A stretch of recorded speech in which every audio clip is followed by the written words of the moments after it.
Shalom saudara-saudara sekalian yang dikasihi oleh Tuhan Yesus Kristus. Semoga senantiasa berkat dari Tuhan Yesus Kristus selalu berlimpah untuk kita semua. Selamat hari Minggu. Pada hari ini kita akan memuji dan memuliakan nama Tuhan. Dan mari kita siapkan hati kita. Kita nyanyikan lagu pujian untuk Tuhan.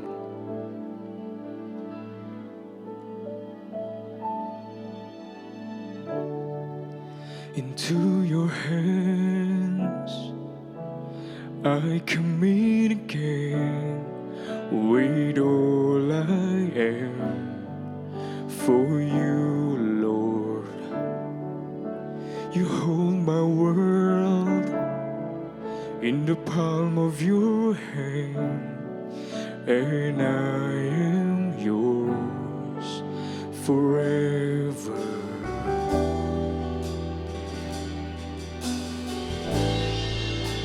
Jesus, I believe in you. Jesus, I belong to you. You're the reason that I live, the reason that I sing with all I am.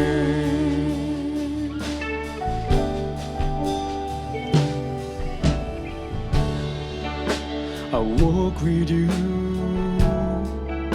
wherever you will go, through tears and joy. I'll trust in you,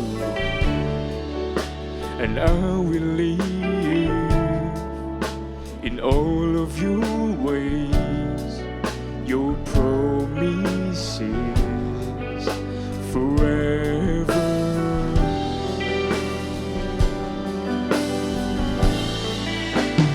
Jesus, I believe in you. Jesus, I belong to you. You're the reason that I live, the reason that I sing. And Jesus, I believe in you. Jesus, I belong to you. You're the reason that I live, the reason that I sing with all I am. I will worship you. I will worship you. I will worship you. I will worship you.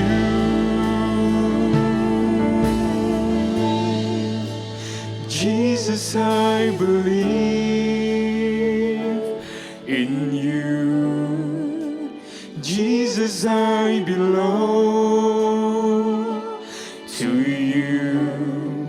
You're the reason that I live, the reason that I sing. Jesus, I believe in you. Jesus, I belong to you. You're the reason that I live, the reason that I sing with all I am. You're the reason that I live, the reason that I sing with all I am.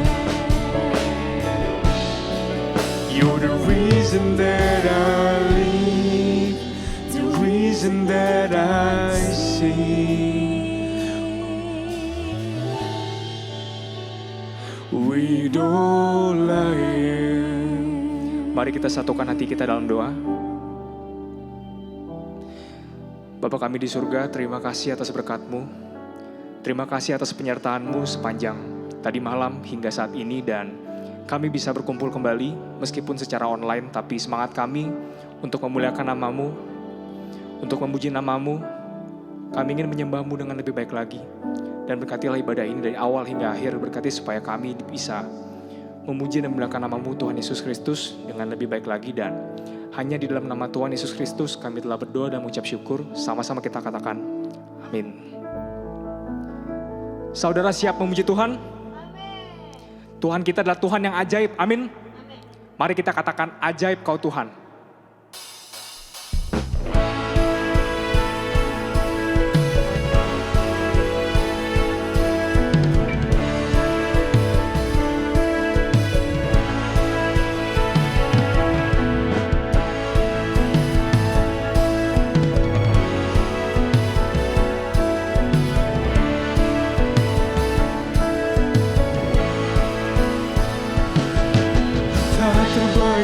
Kebesaran-Mu dan tak terbanding kekuatan-Mu Tuhan.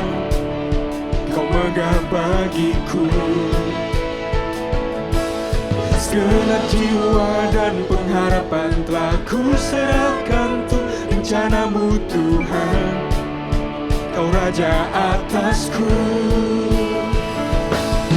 Hanya Kau yang layak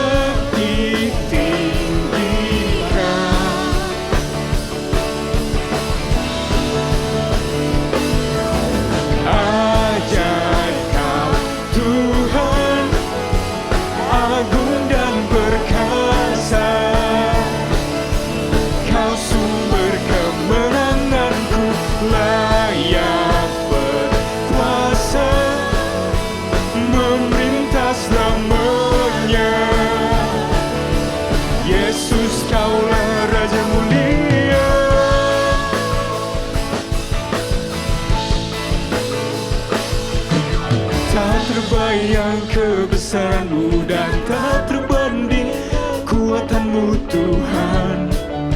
Kau megah bagiku.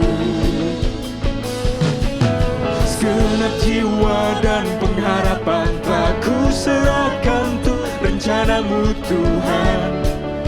Kau Raja atasku. Hanya Kau yang layak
Raja mulia, ajaib Kau Tuhan, agung dan perkasa.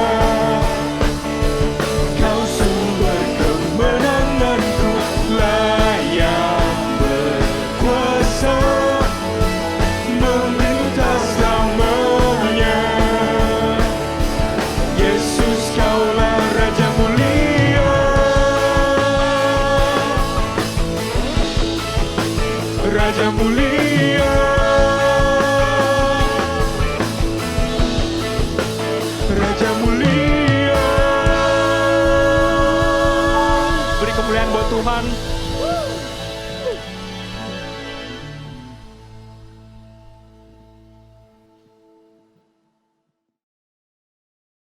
Saudara sekalian, mari kita siapkan hati kita untuk mendengarkan firman Tuhan.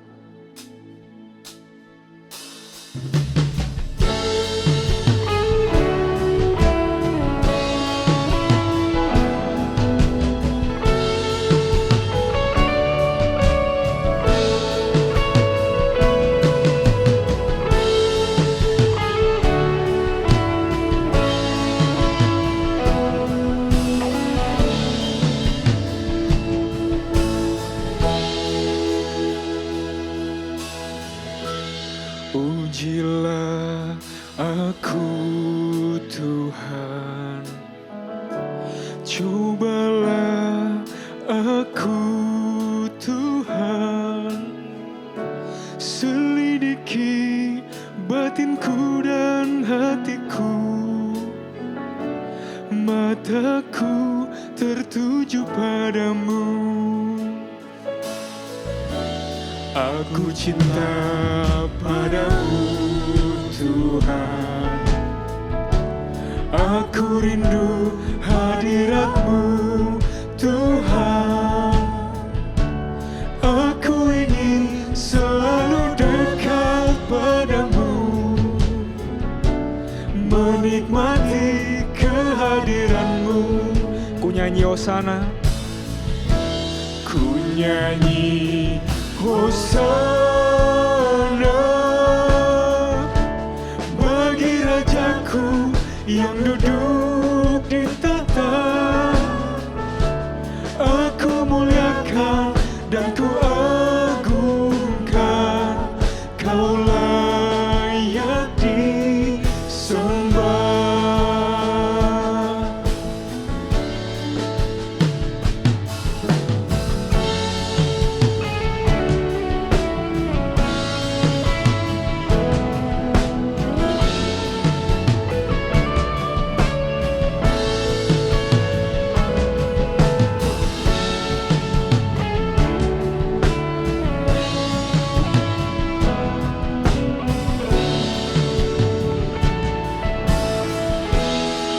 Ujilah aku Tuhan, cobalah aku Tuhan, selidiki batinku dan hatiku,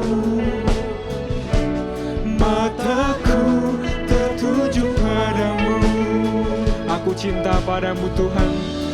Aku cinta padamu Tuhan, aku rindu hadirat-Mu Tuhan, aku ingin selalu dekat padamu, menikmati kehadiran-Mu. Ku nyanyi Hosana, ku nyanyi Hosana bagi Rajaku yang duduk di tahta. Aku muliakan dan ku agungkan, Kau layak disembah.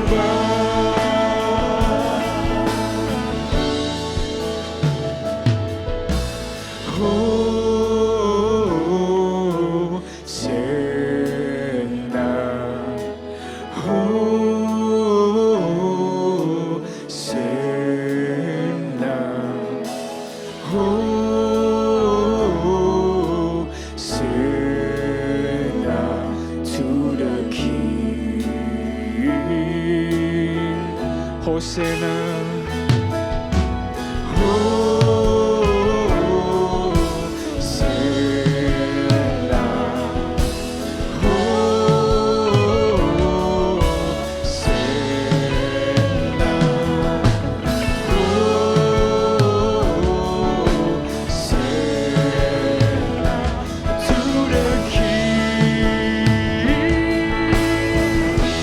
Ku agungkan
Mari kita satu hati di dalam doa. Bapa Surgawi, terima kasih buat kasih setia, buat kebaikan Tuhan di dalam kehidupan kami. Sungguh kami mengucap syukur di hari kedua di dalam tahun yang baru ini. Kami mengucap syukur kalau kami boleh duduk diam mendengarkan firman Tuhan. Bapa yang baik, berikan apa yang menjadi isi hati-Mu kepada kami, supaya kami dapat menangkap, mengerti apa yang menjadi kehendak-Mu dalam kehidupan kami. Terima kasih Bapa yang baik, kami siap mendengarkan firman Tuhan. Dalam nama Tuhan Yesus, kami berdoa dan mengucap syukur. Kita yang percaya sama-sama katakan, amin. Shalom, Bapak, Ibu, Saudaraku, rekan-rekan terkasih Jemaat Home CC dimanapun berada. Sungguh mengucap syukur di hari yang kedua di tahun yang baru ini. Kita boleh bersuka cita, kita boleh mendengarkan firman Tuhan, kita boleh menangkap apa yang menjadi isi hati Tuhan. Di tahun yang baru ini, tahun 2022 adalah tahun di mana inilah tahun pemulihan bagi kita. Amin. Tahun kemenangan, tahun kepastian, dan tahun di mana kita menjadi berkat. Bapak, Ibu, Jemaat Home CC dimanapun berada, hari ini tema khotbah kita adalah tidak ada sesuatu yang baru di bawah matahari. There is no new thing under the sun. Judul yang diambil dari kitab Pengkhotbah, di mana kalimat ini begitu terkenal, dan hari ini kita mau belajar apakah benar bahwa tidak ada sesuatu yang baru di bawah matahari. Apakah benar bahwa hidup itu sia-sia? Pergantian tahun biasanya merupakan momen bagi kita untuk introspeksi diri, ya, mereview atau mengevaluasi hidup kita. Ya, di mana kita kemudian membuat rencana, membuat resolusi di tahun berikutnya. Namun demikian, setelah momen pergantian tahun itu berganti dengan segala euforianya, sepertinya hidup berjalan lagi seperti biasa. Ya, saat kita memasuki awal tahun yang baru, kita merasa seolah-olah hal yang sama yang pernah kita lakukan pada tahun yang lalu berulang lagi. Kita mengharapkan sebuah perubahan di awal tahun yang baru. Tetapi saat hal yang sama terulang kembali di tahun yang baru ini, lalu kita akan merasa bahwa segala sesuatu itu seperti sia-sia. Nah, mana tahun yang disebut baru? Apanya yang baru? Bapak, Ibu, Saudaraku, rekan-rekan terkasih Jemaat Home CC dimanapun berada, mari kita buka di dalam Pengkhotbah 1 ayat 1 sampai dengan 11. Pengkhotbah 1 ayat 1 sampai dengan 11. Perikopnya adalah perikop segala sesuatu sia-sia. Saya bacakan buat Bapak, Ibu, Saudara, Jemaat Home CC dimanapun berada. Pengkhotbah 1 ayat 1 sampai 11. Inilah perkataan pengkhotbah anak Daud, raja di Yerusalem. Kesia-siaan belaka, kata pengkhotbah. Kesia-siaan belaka, segala sesuatu adalah sia-sia. Apakah gunanya manusia berusaha dengan jerih payah di bawah matahari? Keturunan yang satu pergi dan keturunan yang lain datang, tetapi bumi tetap ada. Matahari terbit, matahari terbenam, lalu terburu-buru menuju tempat ia terbit kembali. Angin bertiup ke selatan, lalu berputar ke utara. Terus-menerus ia berputar dan dalam putarannya angin itu kembali. Ayat yang 7. Semua sungai mengalir ke laut, tetapi laut tidak juga menjadi penuh. Kemana sungai mengalir? Ke situ sungai mengalir selalu. Ayat 8. Segala sesuatu menjemukan, sehingga tak terkatakan oleh manusia, mata tidak kenyang melihat, telinga tidak puas mendengar. Apa yang pernah ada akan ada lagi. Dan apa yang pernah dibuat akan dibuat lagi. Tidak ada sesuatu yang baru di bawah matahari. Adakah sesuatu yang dapat dikatakan, lihatlah ini baru? Tetapi itu sudah ada dulu, lama sebelum kita ada. Kenang-kenangan dari masa lampau tidak ada. Dan dari masa depan yang masih akan datang pun tidak akan ada kenang-kenangan pada mereka yang hidup sesudahnya. Untuk memahami teks ini, baiklah kita memahami siapa sebenarnya penulis kitab Pengkhotbah ini. Penulis ini kelihatannya pesimis dengan hidup, ya, pasrah, mengalah dan tidak mau berusaha untuk hidup. Apakah benar demikian? Berdasarkan pasal 1 ayat 1 kita membaca, inilah perkataan pengkhotbah anak Daud, raja di Yerusalem. Melihat dari identitasnya bahwa dia adalah anak Daud yang menjadi raja dan memiliki hikmat. Nah, maka tentu dia adalah Salomo. Bagaimana mungkin Salomo yang terkenal dengan berhikmat itu begitu putus asa? Sampai-sampai dia berkata bahwa segala sesuatu itu adalah sia-sia. Jangan-jangan dia bukan Salomo. Mari kita lihat, kita buktikan, ya. Pertama, penulis menyebut dirinya sebagai anak Daud, raja di Yerusalem. Anak Daud. Kita tidak tahu entah dari istri atau gundik, ya, yang punya nama-nama mungkin seperti Elisama, Beliadal, Elifelet, ya. Dari nama-nama ini pernah menjadi raja dan dikenal baik adalah Salomo. Ya. Salomo adalah anak Daud yang menjadi raja di Yerusalem. Yang kedua, penulis menyebut dirinya pemimpin yang paling bijaksana dari umat Allah. Ini cocok dengan gambaran Alkitab mengenai Salomo. Di mana dalam 1 Raja-Raja 2 ayat 9 dikatakan begini, "Sekarang janganlah bebaskan dia dari hukuman, ya, sebab engkau seorang yang bijaksana dan tahu apa yang harus kau lakukan kepadanya." Di dalam 1 Raja-Raja 3 ayat 12 dikatakan, "Maka sesungguhnya aku melakukan sesuai dengan permintaanmu itu, sesungguhnya aku memberikan kepadamu hati yang penuh hikmat dan pengertian, sehingga sebelum engkau, ya, tidak ada seorang pun seperti engkau, dan sesudah engkau takkan bangkit seorang pun seperti engkau." Dalam 1 Raja-Raja 5 ayat 12 dikatakan, "Dan Tuhan memberikan hikmat kepada Salomo seperti yang dijanjikannya kepada Tuhan." Jadi penulis menyebut dirinya pemimpin yang paling bijaksana dari umat Allah. Itulah Salomo. Yang ketiga, ia menyebut dirinya penggubah banyak amsal. Di dalam Pengkhotbah 12 ayat 32. Ia menggubah 3.000 amsal. Dan nyanyian ada 1.005. Ya. Kemudian kerajaannya dikenal karena kekayaan dan kemuliaan yang berlimpah-limpah. Di dalam Pengkhotbah 2 ayat 4 ayat sampai 9. Ayat Alkitab menunjukkan bahwa bukti itu menunjukkan bahwa penulis ini adalah Salomo. Nah, lalu bagaimana seorang raja yang dipakai oleh Allah, yang memiliki orang tua itu juga raja, yang pintar, kaya, romantis, berani menulis sebuah kitab yaitu Pengkhotbah yang berisi ajaran utama tentang kesia-siaan hidup? Bapak Ibu, jemaat Home CC dimanapun berada. Menurut sejarah Yahudi, Salomo menulis kitab Kidung Agung ketika masih berusia muda. Amsal ditulis pada usia setengah tua, dan Pengkhotbah ditulis Salomo pada tahun-tahun akhir dari hidupnya.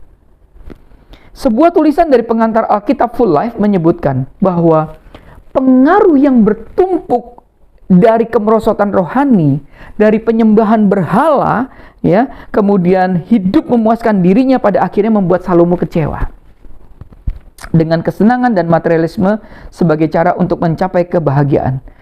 Salomo telah mengalami yang namanya kekayaan, kuasa, kehormatan, ketenaran, kesenangan, sensual. Namun semuanya itu akhirnya merupakan kehampaan dan kekecewaannya saja, sehingga ia berkata, kesia-siaan belaka segala sesuatu sia-sia. Jika Salomo seolah-olah sudah telat untuk akhirnya berpikir bahwa pada akhir hidupnya tentang segala sesuatu di bawah matahari itu dianggap sia-sia, bagaimana dengan kita? Kita harusnya lebih bersyukur karena diingatkan Salomo lewat ayat kitab suci ini. Dalam Pengkhotbah ini, jangan sampai setelah mendekati ajal, kita baru merasa bahwa segala sesuatu yang kita lakukan ternyata sia-sia. Nah, yuk kita lihat lagi di dalam ayat yang ke-9. Apa yang pernah ada akan ada lagi. Ya, tadi katakan, dan apa yang pernah dibuat akan dibuat lagi. Tidak ada sesuatu hal yang baru di bawah matahari. Kita akan bahas dua hal ini. Yang pertama adalah tidak ada sesuatu yang baru. Dan yang kedua adalah di bawah matahari. Tidak ada sesuatu yang baru. Ini kalau kita perhatikan di ayat 9 ini, maka yang dimaksud tidak ada sesuatu yang baru adalah perihal eksistensi, perihal keberadaan yang baru, perihal tindakan atau karya yang baru. Ya, kita lihat dengan perihal eksistensi atau keberadaan. Dalam ayat ini disebutkan apa yang pernah ada akan ada lagi. Artinya bahwa keberadaan yang baru di bawah matahari ini tidak ada. Allah telah menciptakan segala sesuatu sempurna adanya, dan manusia hanya memanfaatkan hal-hal yang sudah ada menjadi sesuatu yang baru. Kata ada bisa juga didefinisikan sebagai kata terjadi, sehingga kita dapat membacanya demikian. Apa yang pernah terjadi, ya, akan terjadi lagi. Dan apa yang pernah dibuat akan dibuat lagi. Tidak terjadi sesuatu yang baru di bawah matahari. Kemudian kalau tadi bicara keberadaan, kita sekarang bicara tentang tindakan atau karya. Di mana pekerjaan yang dulu akan terulang. Langit telah ada sejak lama, bumi juga telah ada sejak lama. Kekuatan alam dan hubungan sebab akibat di antara mereka secara alamiah masih sama. sebagaimana pada saat diciptakan oleh Allah. Walaupun secara khusus mungkin ada hal-hal tertentu yang nampaknya belum pernah terjadi. Namun secara umum hal yang sama masih terus berulang. Hati manusia, keinginan manusia, pengajaran mereka dan keluhan mereka masih sama seperti waktu yang lampau.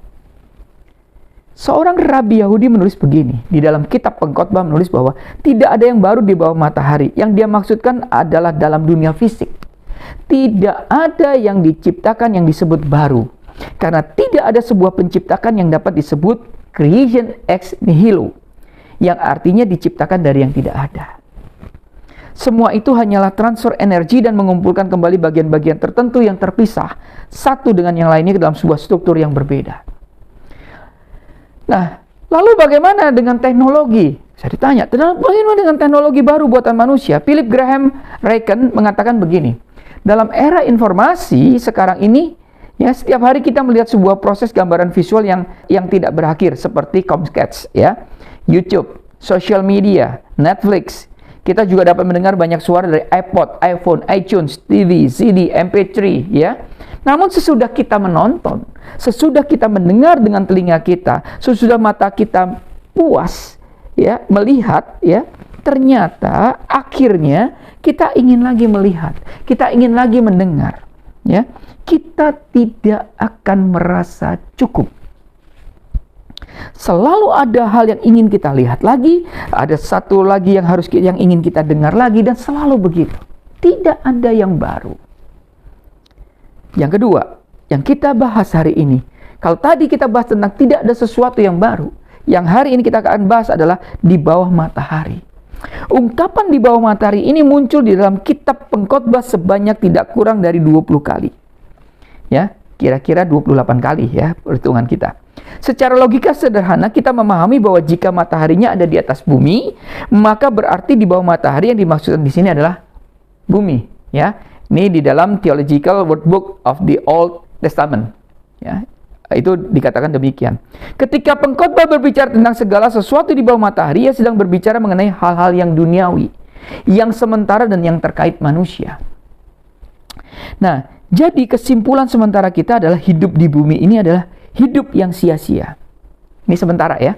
Jadi kita menerima pendapat ini, tetapi harus hati-hati dalam memahaminya. Ya, agar kita tidak menjadi orang yang pesimis yang melihat dunia ini sebagai musuh untuk hidup.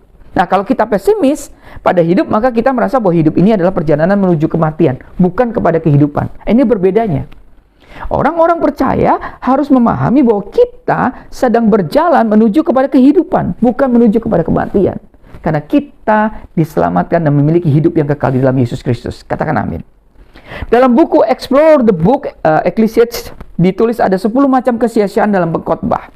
Ya, jika kita menerima pendapat bahwa hidup di bumi itu sia-sia, kita pasti tidak akan melakukan apapun di bumi ini. Kenapa? Karena di buku ini ditulis, yang sia-sia itu artinya apa? Tidak usah sekolah atau belajar, karena kepandaian itu sia-sia.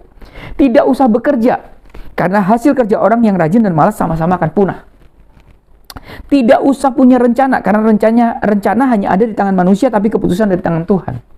Ya, tidak usah berkompetisi. Kenapa? Karena kemajuan menimbulkan banyak iri hati daripada sukacita. Tidak usah punya harta, karena harta menimbulkan ketamakan dan keserakahan. Tidak usah terkenal atau masyhur, karena kemasyhuran itu singkat, tidak pasti, dan tidak kekal. Tidak usah punya uang, karena uang tidak memberi kepuasan, karena makin banyak uang hasilnya kepada orang lain juga. Nggak usah punya keinginan. Kenapa? Karena keinginan akan membawa pada kesengsaraan. Tidak usah bersenang-senang, karena kegirangan itu hanya untuk menutup kesusahan yang tidak terhindari. Dan terakhir, yang ke-10, tidak usah punya pengharapan, karena pada akhirnya orang fasik lebih dihargai daripada orang benar. Ini tertulis di dalam kitab Pengkhotbah. Bapak, Ibu, Saudaraku, jemaat Home CC dimanapun berada. Jadi ungkapan di bawah matahari rupanya adalah sebuah idiom dalam bahasa Ibrani yang secara figuratif dapat berarti hidup tanpa Allah. Bisa dipahami? Hidup manusia yang tanpa Allah akan menemukan bahwa segala sesuatu yang dia lakukan adalah sia-sia.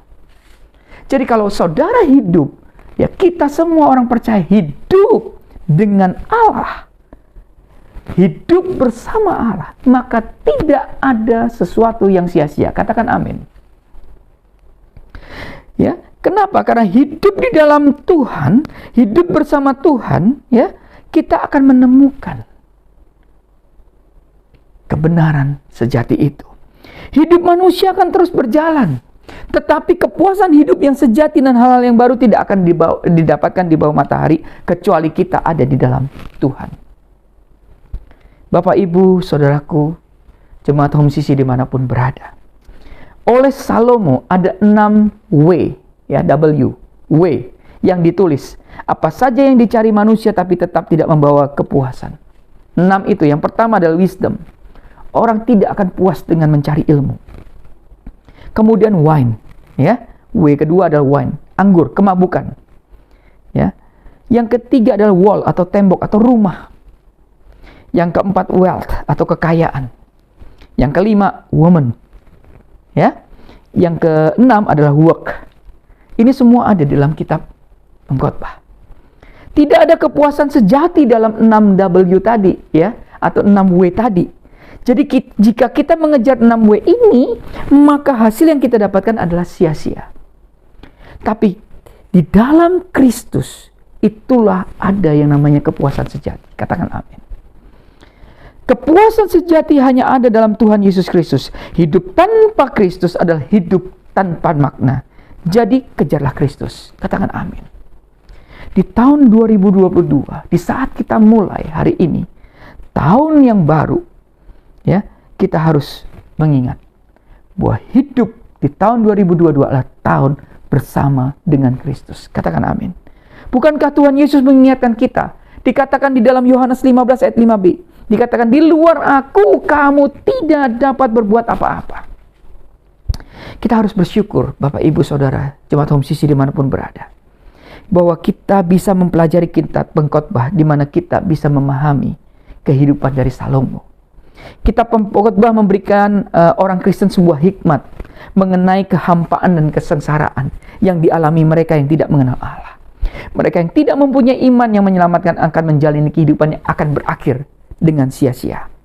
Jika tidak ada Allah dan keselamatan yang tersedia bagi manusia, berarti tidak ada makna kehidupan dari orang itu. Yang berarti tidak ada tujuan hidup.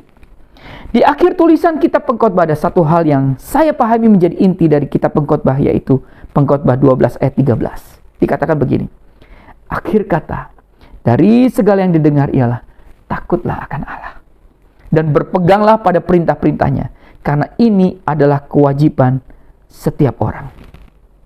Sekali lagi, hidup menjadi tidak sia-sia jika kita hidup dalam takut akan Tuhan, jika kita hidup bersama dengan Tuhan, jika kita hidup berpegang pada perintahnya.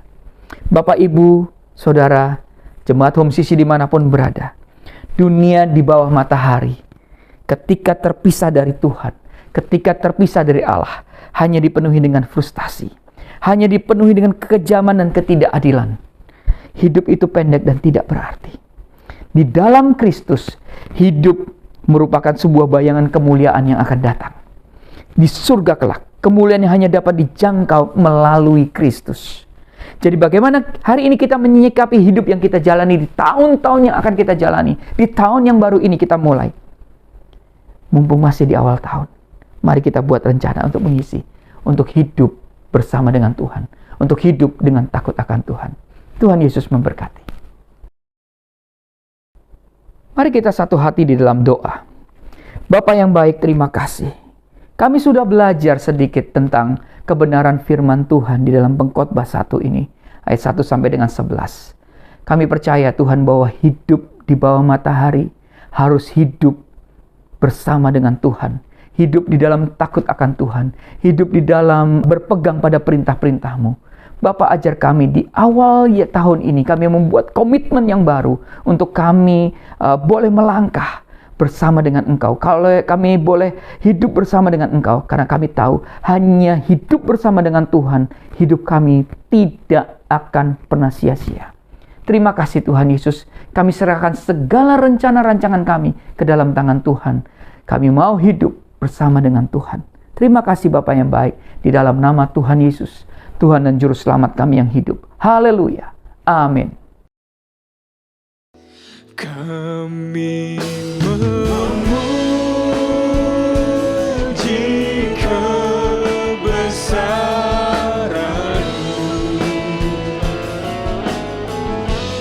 ajaib Tuhan, ajaib Tuhan. Kami memuji kebesaran-Mu,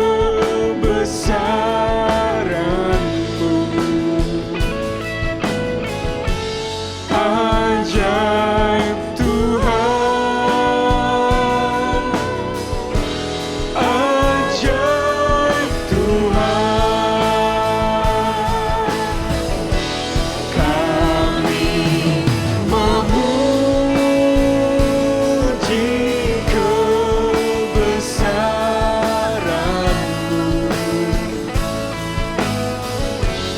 ajaib Tuhan, ajaib Tuhan. Kami memuji kebesaran-Mu,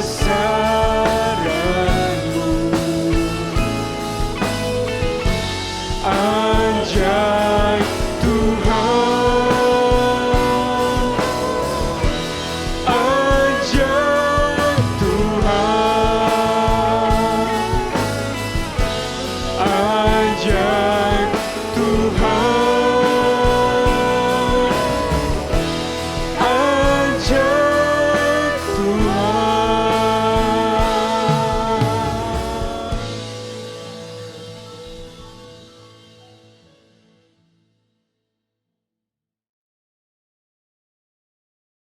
Karena itu saudara-saudaraku jemaat Kristus yang dikasihi Tuhan, angkatlah kedua tanganmu dan terimalah berkat. Mari aminkan setiap perkataan berkat yang kita percaya bahwa kita menerimanya. Tuhan memberkati engkau dan melindungi engkau. Tuhan menyinari engkau dengan wajahnya dan memberi engkau kasih karunia. Tuhan menghadapkan wajahnya kepadamu dan memberi engkau damai sejahtera. Kiranya kasih dan penyertaan Bapa di surga dan damai sejahtera dari Tuhan Yesus Kristus serta penghiburan dari Roh Kudus terus menyertai kita sampai Maranatha Tuhan Yesus datang kembali. Kita yang percaya sama-sama katakan amin.